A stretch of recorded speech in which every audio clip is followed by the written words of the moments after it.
Hello! So today we're sitting on the ground at the Solent airfield with the Westland Wasp helicopter in front of us that came out recently for Flight Simulator. And I thought we might have a look at some of the features of the Wasp and go and get it started from cold and dark to show you how to do that. Okay, so first things first, inside the cockpit, you'll see in the middle of the instrument panel there's an armament selector panel. If you click the nut to the top left of that, it pulls open an EFB, which will show you the METAR search by default. If you click on ground at the bottom, you get some options to remove the engine covers, remove the chocks, and so on and so forth. So we're going to have a look around. I haven't actually got all of the options on here. If we go full covers, you get the covers over the engine, so we can obviously remove that full cover. But beyond that, you've still got the covers over the exhausts. So we go and remove those as well. So that's gone. And then we can remove the chocks. So if we look down at the tyres and wheels now, there's no more chocks there. And if we remove the tags, actually let's go and put the tags back so you can see them again. So you've got these tags on the various sensors around the aircraft, like the pitot tube there. And we've also got the floats. So this is the naval version, so it has these floats that would obviously inflate if you needed to ditch in the ocean. So we can remove those floats and they're gone as well. Interestingly, we can also remove the doors, which we're going to go and do. So if we do that, you can obviously look around now and you can see the entire side of the helicopter is wide open. And if we go and look outside, you can see that from outside as well. It's very cool, isn't it? So as long as it doesn't get too noisy, I think that'll be quite cool to have that operating like that. So how do we get this thing started? The first thing we do is look down and we're looking for the various switches, and most of this is done via the central pedestal. So we're looking for the pitot, which is at the top right. So it's here, pitot and engine anti-icing. So we're going to switch that on. And then on the cyclic stick here, also not cyclic, the power control lever, you can go and put power on here, and that's the hydraulics power.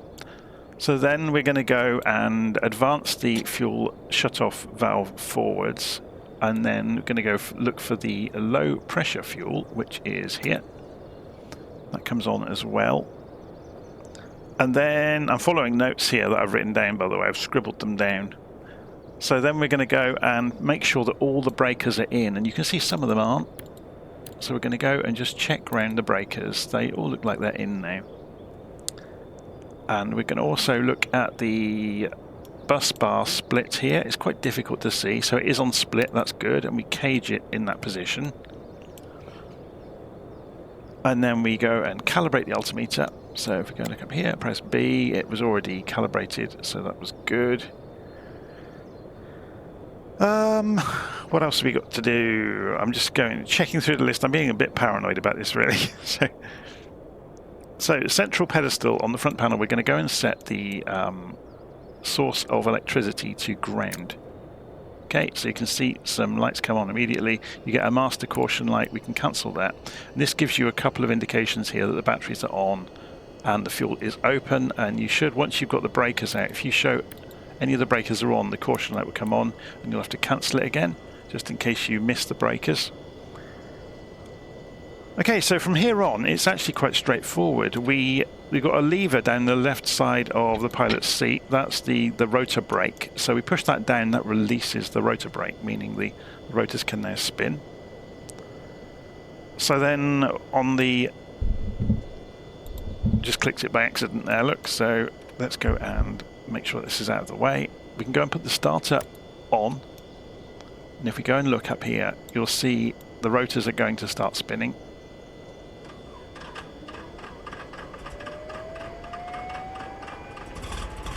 So what you're looking for here, if you watch the instruments here, rotor RPM, you're waiting for it to go past about 25% before you hit the ignition.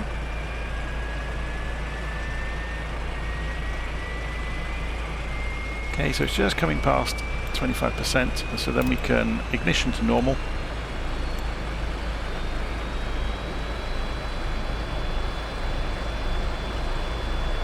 And you can see or hear the helicopter coming to life. Let me just check the volume levels, make sure I'm not being completely drowned out by the rotors. No, looks like I'm good.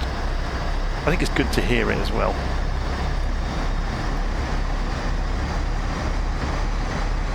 Okay, so once you've done that, the generator over here goes to normal. So there's the generator, comes down to normal. The electric master now goes to flight, so that's over here. So instead of being on ground, flick it over to flight. And then you just got the lights to deal with. So we're going to put the anti-collision lights and the nav lights on. You could just have the nav lights. So we're ready to go. Zoom out, we can see the helicopter sat here on the ground. So what we're going to do now is increase power. So you'll see the RPM come up. So I've gone to 50% power. You can see the helicopter's already moving around gently. So the power will go up into the yellow, into the red, and then drop back down again.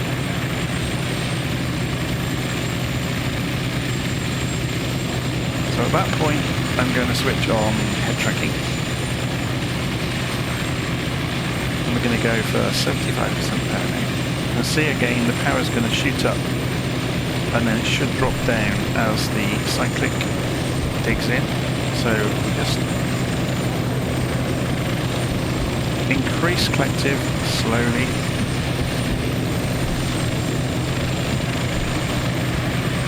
And we're up into the hover. So Silent Airfield is really lovely, by the way. It's really worth the purchase. I think it's one of the Burning Blue Designs airfields. So let's go in. Move away from the light aircraft that are parked around here.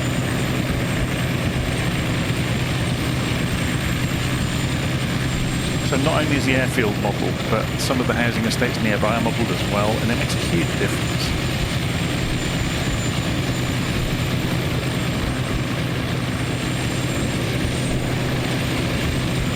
Let's have a play around with the Wasp. So if you've been playing with the Wasp and the Scout, they're both great fun.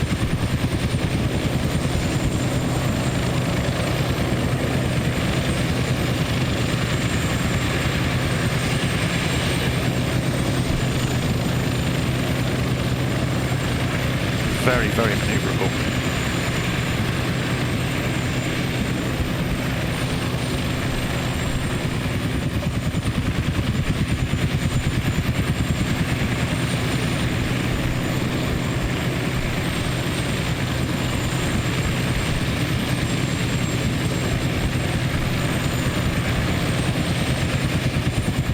We're going to have a look at the radar mast over here.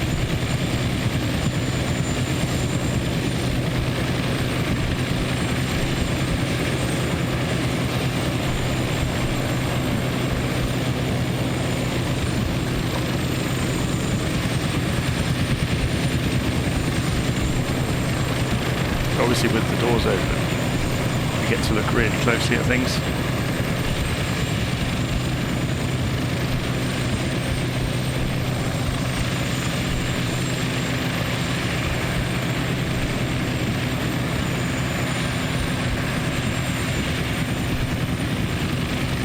Okay, let's go back over. So yeah, all I really wanted to do today was have a quick look at the getting the helicopter up and running. It's very straightforward.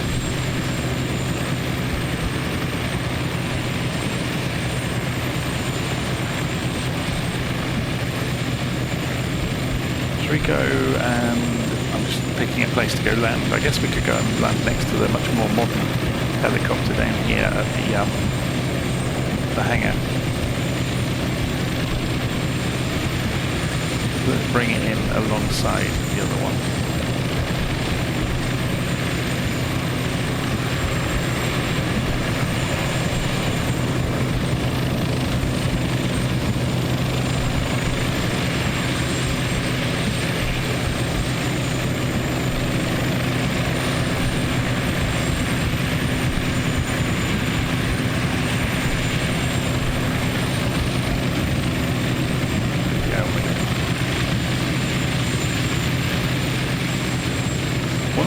Things about the Wasp, because it's on these wheels, Watch what happens when I raise 20. It can bounce it on the wheels. Okay, so I'm going to leave it there. Hope you've enjoyed that. And I'll see you again soon.